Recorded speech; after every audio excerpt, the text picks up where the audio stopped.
नमस्कार दोस्तों, स्वागत है आपका एक बार फिर से हमारे YouTube चैनल रोजगार अड्डा पॉइंट 1 में। जीएस की श्रृंखला को आगे बढ़ाते हुए आइए आज छठे क्विज की शुरुआत करते हैं।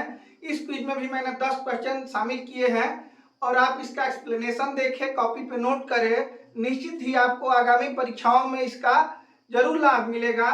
आइए शुरू करते हैं आज की क्विज। इसमें पहला क्वेश्चन लिया गया है, अंतर्राष्ट्रीय श्रम संगठन का मुख्यालय कहाँ स्थित है।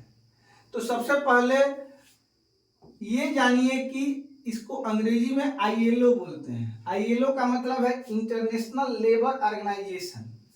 इसका मुख्यालय मित्रों जेनेवा में है। जेनेवा कहाँ है?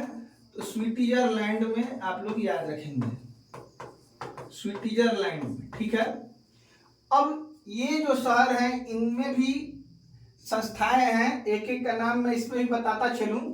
पेरिस में आप याद रखेंगे यूनेस्को का हेडक्वार्टर है। अब यूनेस्को का पूरा रूप क्या होगा? यूएन जहां दिखे वो होता है यूनाइटेड नेशन, संयुक्त राष्ट्र की ये संस्था है। ई से एजुकेशनल, एस से साइंटिफिक एंड कल्चरल ऑर्गेनाइजेशन। ठीक है। तो ये याद रखेंगे कि यूनेस्को का मुख्यालय पेरिस में है। रोम से आपको याद रखना है फाओ, FAO। रोम कहाँ है? तो इटली में है। ठीक है। और यहाँ संस्था कौन सी है? FAO, FAO, food and agriculture organisation. ये याद रखना है। इसका हेडक्वार्टर रोम में है। न्यूयॉर्क में एक आप संस्था याद रखेंगे, यूएन का जो हेडक्वार्टर है, मतलब यूनाइटेड नेशन का है, ये न्यूयॉर्क में स्थित है। एक द्वीप है वहां पर, मैनहट्टन द्वीप, वहीं पे है न्यूयॉर्क में। यूनाइटेड नेशन का हेडक्वार्टर कहाँ है? तो न्यूयॉर्क में। आइए देखते हैं आज का अगला क्वेश्चन। भारत का उपराष्ट्रपति बनने के लिए न्यूनतम आयु कितनी होनी चाहिए? इसका सही जवाब हो जाएगा 35 वर्ष। ये आपको याद रखना है। इसके बारे में थोड़ा सा देख लेते हैं। देख लीजिए, मान लीजिए कि ये भारतीय संसद है, तो संसद के 3 हिस्से होते हैं। पहला लोकसभा, इसको लोअर हाउस भी कहते हैं। ये राज्यसभा, इसको अपर हाउस कहते हैं। और एक राष्ट्रपति होते हैं, मतलब संसद के 3 हिस्से कौन कौन? लोकसभा, राज्यसभा और राष्ट्रपति। और यहीं पे आप उपराष्ट्रपति को भी रख लीजिए। ठीक है। अब ये बढ़ते क्रम में इसकी उम्र होती है। जैसे कि लोकसभा का सदस्य बनने के लिए 25 साल की उम्र होनी चाहिए। राज्यसभा का सदस्य बनने के लिए 30 साल की उम्र होनी चाहिए। और प्रेसिडेंट या वाइस प्रेसिडेंट बनने के लिए कम से कम कितनी उम्र होनी चाहिए? तो 35 साल की उम्र होनी चाहिए। ठीक है। तो आप इसको इसी क्रम में याद रखेंगे। लोकसभा 25, राज्यसभा 30 और 35 साल प्रेसिडेंट या वाइस प्रेसिडेंट बनने के लिए। ऐसे ही राज्यों में जो विधानमंडल होता है उसमें भी 3 हिस्से होते हैं, विधानसभा, विधान परिषद और वहां राज्यपाल। याद रखेंगे। तो विधान सभा में विधायक बैठते हैं, उनको भी 25 साल कम से कम पूरा होना चाहिए चुनाव लड़ने के लिए। फिर विधान परिषद MLC बोले जाते हैं, मेंबर ऑफ लेजिस्लेटिव काउंसिल, उनको 30 वर्ष। और राज्यों में राज्यपाल होते हैं, यहाँ उनको 35 वर्ष कम से कम उम्र पूरा करना होगा चुनाव लड़ने के लिए। ठीक है। अधिकतम उम्र अगर पूछी जाए आपसे तो अधिकतम उम्र की कोई सीमा नहीं है। ठीक है। और कुछ बातें हैं उपराष्ट्रपति से जो आपको जाननी चाहिए। बहुत भीषण गर्मी है, पंखा मुझे बंद करना पड़ता है क्योंकि वीडियो की वॉइस क्वालिटी थोड़ा सा खराब हो जाती है। तो आइए मित्रों, इस सेशन को जारी रखते हैं। उपराष्ट्रपति को देखते हैं। उपराष्ट्रपति का पद किस अनुच्छेद में वर्णित है? सबसे पहला क्वेश्चन। तो 63, आर्टिकल नंबर 63 में उपराष्ट्रपति का पद वर्णित है। ये कौन होता है? तो ये इसको एक पदेन अध्यक्ष बनाया गया है राज्यसभा का। पदेन अध्यक्ष का मतलब क्या होता है? मतलब कि इसके लिए कोई चुनाव नहीं होगा। जो भी राष्ट्रपति बन जाएगा वह स्वतः ही राज्यसभा का पदेन अध्यक्ष भी बन जाता है। ठीक है। इसी को पदेन अध्यक्ष कहते हैं। मतलब कि कोई एक पद है जो इसका अध्यक्ष होगा, मतलब उपराष्ट्रपति का पद ही इसका अध्यक्ष है। ये याद रखेंगे, बराबर परीक्षाओं में ये प्रश्न पूछा जाता है चुनाव पद्धति जिससे राष्ट्रपति, उपराष्ट्रपति का या राष्ट्रपति दोनों का चुनाव होता है, तो एकल संक्रमणीय अनुपातिक पद्धति से इनका चुनाव होता है। ठीक है। फिर निर्वाचक मंडल में कौन होता है उपराष्ट्रपति के, तो लोकसभा के सभी सदस्य और राज्यसभा के सभी सदस्य। पद का स्रोत क्या है, तो उपराष्ट्रपति का पद अमेरिका के संविधान से लिया गया है। ये मुख्य बातें थी जो आपको उपराष्ट्रपति के संबंध में याद रखनी चाहिए। ठीक है, चलिए चलते हैं अगले क्वेश्चन पे। अगला क्वेश्चन लिया गया है, वर्तमान में भारतीय अंतरिक्ष अनुसंधान संस्थान, मतलब इसरो बोलते हैं शॉर्टकट में इसको, इंडियन स्पेस रिसर्च ऑर्गेनाइजेशन के अध्यक्ष कौन है, तो आपको याद रखना है एस सोमनाथ अभी वर्तमान में इसके अध्यक्ष हैं। इनके पहले डॉक्टर के सिवन थे, तो आप याद रखेंगे डॉक्टर एस सोमनाथ को। अगर ये पूछा जाए आपसे कि चंद्रयान 3 के समय अध्यक्ष कौन थे, तो भी आप बताएंगे एस सोमनाथ। आदित्य 11 के समय अध्यक्ष कौन थे इसरो के, तो आप बताएंगे कि डॉक्टर एस सोमनाथ। दो और महत्वपूर्ण क्वेश्चन है, इसरो की स्थापना कब हुई थी, ये याद रखना है आपको। 15 अगस्त 1969 में इसकी स्थापना हुई थी। ये तो डेट आप भूल नहीं पाएंगे, 1969 आपको याद रखना है। फिर इसके पहले अध्यक्ष कौन थे, ये अगर आपसे पूछा जाए तो विक्रम साराभाई इसके पहले अध्यक्ष थे। इनके ही नेतृत्व में इसरो की स्थापना भी हुई थी। मित्रों आगे चल के देखते हैं, अभी 2 अभियान चल रहे हैं। एक आदित्य 11 आप याद रखेंगे, ये बीपीएससी में पूछा गया क्वेश्चन है कि इसका नेतृत्व किसने किया था, आंसर इसका होगा निगार साजी ने इसका नेतृत्व किया था। और एक चंद्रयान 3 ये भी एक मिशन है, इसका नेतृत्व अगर आपसे पूछा जाए आगे की परीक्षाओं में, तो आप बताएंगे कि मोहन कुमार इसके नेतृत्व करता थे। ठीक है, अध्यक्ष तो है एस सोमनाथ, लेकिन ये 2 अलग अलग अभियान है, इसरो के ही अंतर्गत चलाए गए हैं, लेकिन इनका नेतृत्व अलग अलग लोगों ने किया है। इसका किया है निगार साजी ने, और चंद्रयान 3 का नेतृत्व किया था मोहन कुमार ने। ठीक है, चलिए चलते हैं अगले क्वेश्चन पे। अगला क्वेश्चन है कि संसद की लोक लेखा समिति का अध्यक्ष नियुक्त किया जाता है। यहाँ पे मैंने इसको थोड़ा सही किया है, मनोनय होता है इसका। अध्यक्ष का मनोनय कौन करता है, अब इसको लोक लेखा समिति को शॉर्टकट में पीएसी कहते हैं, मतलब कि पब्लिक अकाउंट्स कमेटी है। इसके अध्यक्ष किसके द्वारा नियुक्त किए जाते हैं, इसका सही जवाब होगा लोकसभा के अध्यक्ष के द्वारा। और जनरली ये विपक्ष का जो नेता है उसी को बनाया जाता है, विपक्ष के नेता है। देखिए ये मतलब अनिवार्य नहीं है, लेकिन जनरली पीएसी का अध्यक्ष विपक्ष के नेता को ही बनाया जाता है, या विपक्ष से किसी ऐसे नेता को जिसको सब लोग मानते हैं उसको बनाया जाता है। ठीक है, ये प्रथा सी चल गई है। अब आगे चलते हैं, थोड़ा इसके बारे में भी देखते हैं। लोक लेखा समिति में सदस्यों की संख्या कितनी होती है, टोटल 22 सदस्य होते हैं लोक लेखा समिति में, जिसमें 15 सदस्य लोकसभा से और 7 सदस्य राज्यसभा से लिए जाते हैं। ये चुनाव होके आते हैं, मतलब इनका मनोनयन नहीं होता है, ये चुन के आते हैं और बकायदे लोकसभा और राज्यसभा के सदस्य इनको वोटिंग के द्वारा भेजते हैं पीएसी में, मतलब कि लोक लेखा समिति में। पूछा जाए आपसे कि लोकसभा से कितने सदस्य, तो 15, और राज्यसभा से कितने सदस्य इस समिति में होते हैं, तो 7। उपनाम अगर पूछा जाए कि समिति का उपनाम, तो इसे लघु लोकसभा भी कहा जाता है, इसे प्राक्कलन समिति की जुड़वा बहन भी कहा जाता है। इसका काम क्या होता है, तो ये आर्थिक जो आदान प्रदान होता है पैसे का, उस पर ये समिति निगरानी रखती है। इसीलिए विपक्ष के नेता को बनाया जाता है कि सरकार ने कहा कितना पैसा खर्च किया है, इसकी देखभाल किया जा सके। ठीक है, अब देखिए, अब ये क्वेश्चन इंपॉर्टेंट है। प्रथम पीएसी अध्यक्ष कौन थे, तो बीनू मासानी बने थे सन 1967 में। ये विपक्ष के नेता थे, इनको 1967 में बनाया गया, और इस समय से ये प्रथा चली आ रही है कि जो भी विपक्ष का नेता होता है उसको पीएसी का अध्यक्ष मनोनीत कर दिया जाता है। किसके द्वारा, तो लोकसभा अध्यक्ष के द्वारा। चलिए आगे चलिए देखते हैं अगला क्वेश्चन। उत्तर प्रदेश में प्रथम दुग्ध सहकारी समिति की स्थापना हुई थी? तो सबसे पहले आप याद रखेंगे, पहली बार प्रयागराज, मतलब उस समय इलाहाबाद था और प्रयागराज है, इसमें पहली सहकारी दुग्ध समिति की स्थापना की गई। सेकेंड भी समिति यही इलाहाबाद में ही बनी है, इसको आप याद रखेंगे, ठीक है। इसका उद्देश्य दुग्ध उत्पादन को बढ़ाना है। जैसे कि आपने गांव में देखा होगा कि लोग ले जाके देते हैं दूध डेयरी पे, तो वो एक सहकारी समिति है और डेयरी से उठ के कहीं और जाता है। तो सबसे पहले ये व्यवस्था कहाँ की गई थी? इलाहाबाद में। अब लगभग हर जिलों में ये व्यवस्था है।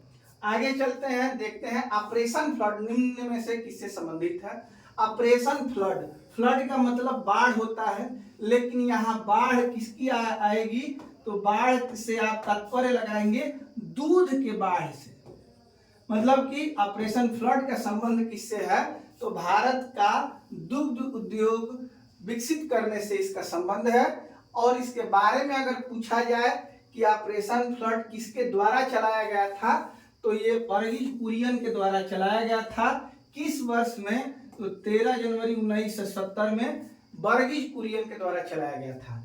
और एक क्रांति, इसको कहते हैं श्वेत क्रांति। अगर आपसे पूछा जाए कि श्वेत क्रांति का संबंध किस क्षेत्र से है, तो आप कहेंगे कि दुग्ध उत्पादन से।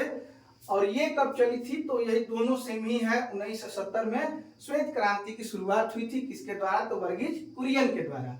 अभी अगर आपसे पूछा जाए कि सबसे बड़ा दुग्ध उत्पादक राज्य कौन सा है, तो आपका जवाब होना चाहिए यूपी। यूपी में सबसे ज्यादा दुग्ध उत्पादन होता है। चलिए चलते हैं अगले क्वेश्चन पे, देखते हैं भारत में सबसे पुरानी नदी घाटी परियोजना कौन सी है? तो याद रखेंगे मित्रों, दामोदर घाटी परियोजना भारत की सबसे पुरानी परियोजना है। ये दामोदर नदी पर है, झारखंड में। दामोदर नदी पर कहाँ है? झारखंड में है, ठीक है। अब आपके लिए एक क्वेश्चन मैं छोड़ के जा रहा हूं, आप ये बताएंगे कि दामोदर नदी घाटी परियोजना कब बनाई गई थी और शुरुआत में इसमें कितने बांध बनाए जाने के लिए परिलक्षित किए गए थे। ये क्वेश्चन आप खुद से जैसे भी पता करके बताएंगे, कमेंट करेंगे, मैं आपके सभी कमेंट पढ़ता हूं, ठीक है। आगे चलिए देखते हैं अगला क्वेश्चन। निम्नलिखित में से किसने हिंदू ग्रंथ भगवत गीता का अंग्रेजी में अनुवाद किया था? तो आपका आंसर होना चाहिए चार्ल्स विल्किंस ने। अब इन ऑप्शंस के बारे में भी देखते हैं। विलियम जोन्स के बारे में, विलियम जोन्स ये कौन है? तो विलियम जोन्स आपको याद रखना है, इन्होंने बंगाल एशियाटिक सोसाइटी की स्थापना की थी। बंगाल एशियाटिक सोसाइटी, इसके संस्थापक कौन थे? तो विलियम जोन्स थे, ठीक है। अब मैक्स मूलर के बारे में भी थोड़ा सा देख लीजिए। एक बहुत इंपॉर्टेंट बात है ऋग्वेद संहिता का अनुवाद किसने किया था? संहिता का अनुवाद किसने किया था? तो ये हो जाएंगे मैक्स मूलर। और यहाँ भगवत गीता का अनुवाद पूछा गया है, चार्ल्स विल्किंस इसके जवाब हो जाएंगे। विलियम जोन्स को आप याद रखेंगे, बंगाल एशियाटिक सोसाइटी के संस्थापक कौन थे? विलियम जोन्स थे।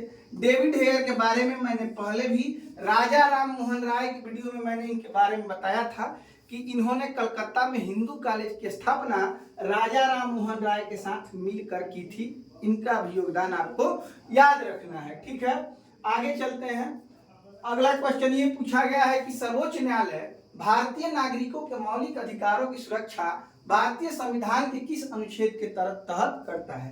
तो इसमें पहला क्वेश्चन तो मित्रों ये हो जाएगा कि भारतीय नागरिकों के मौलिक अधिकारों की रक्षा कौन करता है? तो रक्षा करने की बात अगर आए मौलिक अधिकारों की, तो आप याद रखेंगे कि सर्वोच्च न्यायालय ही हमारे मौलिक अधिकारों का रक्षक है। जब हमारे मौलिक अधिकार हनन किए जाते हैं तो हम लोग कहाँ जाएंगे? तो जाएंगे सुप्रीम कोर्ट में, और वही हमारे मौलिक अधिकारों की रक्षा कर पाएगा, ठीक है। चलिए, किस अनुच्छेद में ये बताया गया है कि सर्वोच्च न्यायालय ही मौलिक अधिकारों की रक्षा करेगा? तो ये अनुच्छेद 32 में बताया गया है, आप इसको याद रखेंगे। संवैधानिक उपचारों का अधिकार, संवैधानिक उपचारों का अधिकार, ठीक है। ये अनुच्छेद 32 में है और इसमें सुप्रीम कोर्ट द्वारा 5 रिट जारी किए जाते हैं जो आपको याद होने चाहिए। आपके अधिकारों की रक्षा करने के लिए सुप्रीम कोर्ट द्वारा 5 रिट जारी किए जाते हैं। इनका नाम आप याद रखेंगे। बंदी प्रत्यक्षीकरण, किसी को अगर ये लग रहा है कि उसको गलत तरीके से बंदी बना लिया गया है तो कोर्ट उसको प्रत्यक्षीकरण मतलब कि कोर्ट में हाजिर करने के लिए जो भी यहाँ पे अधिकारी है, जिम्मेदार अधिकारी, उसको रिट जारी करता है। ठीक है। दूसरा है परमादेश। ये कब जारी होता है? तो जब कोई पदाधिकारी अपना काम ठीक ढंग से न करे तो कोर्ट द्वारा परमादेश जारी किया जाता है। प्रतिषेध लेख तीसरा रिट है। ये कब जारी किया जाता है? और ये याद रखेंगे कि हाई कोर्ट और सुप्रीम कोर्ट दोनों जारी कर सकते हैं। ये अर्ध न्यायालय को, मतलब जो कि एसडीएम का न्यायालय है, अर्ध न्यायालय है, इस न्यायालय को प्रतिषेध लेख मतलब कि स्टे ऑर्डर आपने जरूर सुना होगा। किसी कार्य को रोकने के लिए सुप्रीम कोर्ट या हाई कोर्ट द्वारा इस रिट को जारी किया जाता है। उत्प्रेषण, ये कब जारी किया जाता है?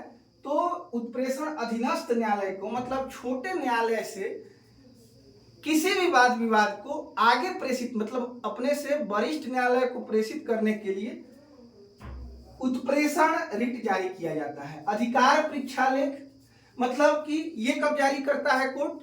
तो ये तब किया जाता है जब कोई ऐसा अधिकारी जो कि किसी पद के लिए उपयुक्त ना हो, अथराइज ना हो और उस पद के द्वारा किए जाने वाले कार्य को करे, तब ये अधिकार परीक्षा की, मतलब आप किस अधिकार से ये कार्यभार ग्रहण किए हैं, ये रिट जारी किया जाता है। किसके द्वारा? तो एससी के द्वारा, मतलब सुप्रीम कोर्ट के द्वारा। तो आप ये याद रखेंगे कि अनुच्छेद 32 में संवैधानिक उपचारों का अधिकार दिया गया है विषय में, और इस अनुच्छेद के तहत 5 रिट जारी किए जाते हैं। नाम भी आप लोग इसका याद रखेंगे। आगे चलते हैं। अब आपसे क्वेश्चन कैसे पूछा जाता है? तो पूछा जाता है कि बताइए, कभी कोई पदाधिकारी अपने कार्य से विमुख हो जाए तो उसको न्यायालय द्वारा कौन सा रिट जारी किया जाता है? तो आपको याद रखना है कि परमादेश। ठीक है, तो आप इसको जरूर याद कर लेंगे, ये बहुत इंपॉर्टेंट है। अगले तवांग मठ के बारे में पूछा गया है। इसका सही जवाब होगा ये बौद्ध मठ है। कहाँ पे है? तो अरुणाचल प्रदेश में। जल्दी से एक बार इनके बारे में भी देख लेते हैं। हिमाचल प्रदेश में 3 मठ याद रखना है, ताबो मठ, नामग्याल मठ और सासुर मठ। ताबो मठ तबो गांव में है। ये आपको कभी भी इसमें दिक्कत नहीं होगी हिमाचल प्रदेश में। नामग्याल मठ, ठीक है, नाम धर्म याद रखना है, धर्म नाम, ठीक है। और ये सासू है, सासू क्या पीती है? लहू पीती है। तो लहू स्पीति याद रखेंगे। देखिए जान पे खेल के मैं आपको ये बातें बता रहा हूँ कि सासू क्या पीती है? लहू पीती है, खून। तो आप याद रखेंगे सासुर मठ कहाँ है? लाहौल स्पीति में। ये सभी जगह हिमाचल प्रदेश राज्य में है। ये बौद्ध आश्रम है, बौद्ध मठ है। इनको आपको ध्यान में रखना है, इससे परीक्षाओं में प्रश्न पूछे जाते हैं। अब लद्दाख में ठीक से याद रखना है, ठीक से। तो ये वास्तव में इसका नाम ठीक से है। हेमिस एक राष्ट्रीय उद्यान भी है, जो कि भारत का सबसे बड़ा राष्ट्रीय उद्यान कौन सा है? हेमिस राष्ट्रीय उद्यान। हेमिस और ठीक से मठ दोनों कहाँ है? लद्दाख में। पहले ये जम्मू कश्मीर में थे, विभाजन होने के बाद ये अब लद्दाख के क्षेत्र में होते हैं। मतलब कि हेमिस और ठीक से आपको याद रखना है लद्दाख में। ये मिड्रालिंग मठ, देखिए मिड्रालिंग मठ देहरादून, और इसको याद रखना है नामड्रालिंग मठ। दोनों एक ही जैसे नाम है। मिड्रालिंग देहरादून उत्तराखंड में, नामड्रालिंग मठ मैसूर कर्नाटक में। अब देखिए एक गंगा नाम की औरत है जो रूम लेके रुकी है। रूम लेके कहाँ रुकी है? सिक्किम में। रूम टेक मठ याद रखना है, गंगटोक सिक्किम। बोधि मंडा आपको बोधि से याद होगा, बोध गया बिहार में। तवांग मठ जो कि आपके प्रश्न में पूछा गया था, ये कहाँ है? अरुणाचल प्रदेश में है। तो इन मठों के बारे में आप कॉपी पे नोट करेंगे, एक बार ठीक से देख लेंगे तो जरूर आपको याद हो जाएगा। ठीक है, मिलते हैं मित्रों आपसे अगले क्विज में। तब तक के लिए आपका हमारे साथ बने रहने के लिए बहुत बहुत धन्यवाद। अगर आपको वीडियो पसंद आए तो जरूर लाइक करें, चैनल को सब्सक्राइब करें और अपने दोस्तों में जरूर शेयर करें ताकि वे लोग भी हमसे जुड़ सकें। ठीक है, नमस्कार।